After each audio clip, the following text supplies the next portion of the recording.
মানে একবার চিহ্নিত আওয়ামী লীগের লাঠি নিয়ে আওয়ামী লীগের মিছিল করা লোক, এদেরকে অনুষ্ঠান সহযোগী, প্রযোজনা সহযোগী এগুলো বানাই রাখছে আওয়ামী লীগ। এখন এইগুলোকে সরাইয়া অন্য লোকজন দিতে যায়। আমাদের সচিব সাহেব বলেন কেন করবেন? সচিব সাহেবকে মন্ত্রীকে বুঝায়, অ্যাডভাইজার বাচ্চা মানুষ বুঝায় যে এখানে তার তো কি বলে নিজেদের লোক দিতেছে, আগের লোক সরাইতেছে। আরে আগের লোক যে আওয়ামী দূষর এটা বুঝে না, এবং যে কোনোদিন দেখবেন যে একবার বাংলাদেশ টেলিভিশন উড়ে গেছে। আমি আজকেও সন্ধ্যায় কথা বললাম যে এইগুলাকে বলা হয় বিটিভির টেন্ডল, মানে নো ওয়ার্ক নো পে। এইরকম লোক আছে, বাট কার্ড আছে তাদের ঢুকার। তো এইগুলো তো ক্ষমতায় আসার আওয়ামী লীগ যাওয়ার প্রথম 7 দিনের মধ্যেই এইগুলো সব চেক আউট, একবার এইগুলা থাক করে আউট করে দেওয়া উচিত ছিল। করে নাই, একটাও করে নাই, একটাও করে নাই। এবং করতে গেলেই ওই লোকজন নিগৃহীত হচ্ছে, যারা অফিসার আছে এরা যেগুলিকে আওয়ামী লীগের লোকজনকে ডিফিউজ করতে যাচ্ছে, বাদ দিতে চাচ্ছে, এখানে ঝামেলা হচ্ছে। তো আপনি ঠিক এইরকম নিশ্চয়ই গিয়ে দেখেন টেলিভিশনে এয়ারপোর্টে নো ওয়ার্ক নো পে এইরকম অ্যাডভান্স বেসিসে আওয়ামী লীগের লোকজন আছে, এইগুলোকে সরাই নাই এখনো। তো এখন এই যে মেকানিজম যে আপনি যে ডক্টর ইউনূস কাউকে চিনেন না বাংলাদেশে, ডক্টর ইউনূসের যারা গভর্নমেন্টে এরাও কেউ চিনে না। আমি আপনাকে বলি, আমি আর্মি সম্বন্ধে যত ভালোই জানি না কেন, আমি হাসিন ভাই থেকে বেশি জানি না। উনি সাবালক হওয়ার পর থেকে আর্মিকে সার্ভ করছে। উনি আর্মির রুট থেকে একবারে গাছের পাতা পর্যন্ত জানে, শেকড় থেকে পাতা পর্যন্ত জানে। আমি যা জানি বাইরে থেকে জানি, ভাষা জানি। দ্যাটস হোয়াই এইরকম যে ফরেন বডি গভর্নমেন্ট, এই ফরেন বডি গভর্নমেন্ট দেশ চলে না, চলবে না এটা। এই জন্য আমি আপনাকে বলি, বাংলাদেশে একটা সংস্থা আছে ঢাকা ইউনিভার্সিটির, যে ডেমোক্রেটিক ডায়াস, ওরা 26টা রাষ্ট্রের উপর এইরকম অস্বাভাবিক পরিবর্তনের পরে বলছে 10 মাসের বেশি যেসব সরকার স্টে করছে এরা ভালোভাবে যেতে পারে নাই। 13 মাস 15 দিনের বেশি যারা স্টে করছে এরা সবাই অপদস্থ হয়ে বিদায় হয়েছে। আমি আপনাকে বললাম ডক্টর ইউনূস অপদস্থ হয়ে বিদায় হবেন। আসুন, আপনার এখন আসছে কেন এই জামাত এবং এনসিপি ইস্যু? আমি মনে করি না যে কোন ইস্যু, কারণ এনসিপি আরো 30 ইয়ার্স এই ছেলেদের মধ্য থেকে আরো 30 বছর, 35 বছর, 40 বছর রাজনীতি হবে। আপনি 60-এর দশকের রাজনীতিবিদদেরকে দেখেন যে 1961 সাল থেকে 70 সাল পর্যন্ত যারা রাজনীতি করছেন, এরা 2024 সাল পর্যন্ত বাংলাদেশ চালাইছে।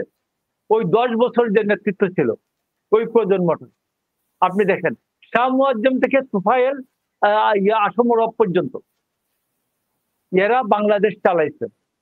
আপনি ধরে রাখেন এই যে 2021 সাল থেকে এই 25 সাল পর্যন্ত আগামী 30 বছর এই ছেলেরা বাংলাদেশ রাজনীতি করবে।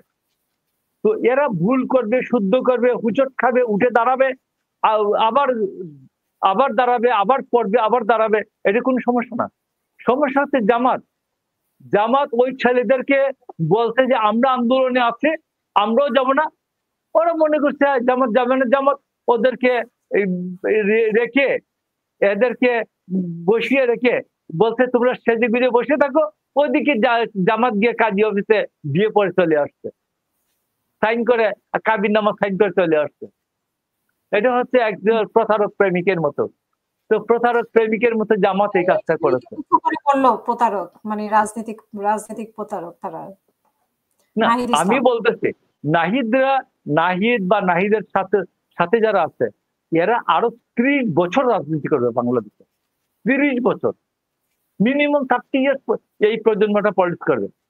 তো এই জন্য আমি এদের ভবিষ্যৎ নিয়ে আমার কোনো দুশ্চিন্তা নাই। 30 বছর পরে কেন যাচ্ছেন? ওরা তো এবারই না, এখন করুক। এখন করলে যে ক্ষমতায় এসে পড়তে হবে এই এমন কোন কথা আছে? এরা ক্ষমতায় না আসলেও এরা 30 ইয়ার্স এরা পলিটিক্স নিয়ন্ত্রণ করবে, পলিটিক্স ম্যাটার করবে। আমি এইটা বলছি। আর এখন যদি মনে করে এখনই ক্ষমতায় চলে আসবো, জাসদের মতো, তাহলে জাসদের মতো পরিণতি হবে। ধন্যবাদ। আপনার কাছে আরেকটা মানে যেটা সালাউদ্দিন আহমেদ বলল যে সীমাহীন নয় মানে সহযোগিতা এই সরকারের প্রতি, উনি কি একটা ধমক দিলেন মানে সরকারকে যে বিএনপি একটা মানে পর্যায় পর্যন্ত সহ্য করবে এই সরকারকে? এইটা তো বহুদিন আগে জানাই দেওয়া উচিত ছিল যে আপনাদের প্রতি আমাদের সমর্থন আছে, এটা সীমাহীন না, শর্তহীন। আপনি গুড নির্বাচন করে দিয়ে, একটা ভালো নির্বাচন করে দিয়ে একটা নির্বাচিত সরকারের কাছে ক্ষমতা হস্তান্তর করে যাবেন, এটা হলো আপনার টার্গেট। এটা ছাড়া আপনি পলাবেন, আপনি আর ফেরত আসতে পারবেন না। আপনি ওইটা করতে পারবেন না, একটা ভালো নির্বাচন করতে পারবেন না, আপনি ইতিহাসে ডাস্টবিনে আপনার স্থান হবে। তো এটা তো আরো আমরা তো আর 10 মাস আগের থেকে বলতেছি। সালাউদ্দিন ভাই তো কয়েকদিন আগে বলছেন। আমরা তো গত বছর ডিসেম্বর থেকে ওইটা বলি, আপনার মনে আছে কিনা? গত বছর ডিসেম্বর থেকে আমি বলছি উনার সাথে ডক্টর ইউনূসের সাথে যারা আছে এরা সবাই ভদ্রলোক, মানুষ ভালো না। এগুলো সবগুলো মানুষ ভালো না। আপনি গিয়া দেখেন যতগুলো এনজিও আছে সবগুলো এনজিও প্রথমেই এনজিও ফর্ম করে একটা প্রোগ্রাম সেট করে নিজে 1.5 লাখ টাকা বেতন ফিক্স আপ করে।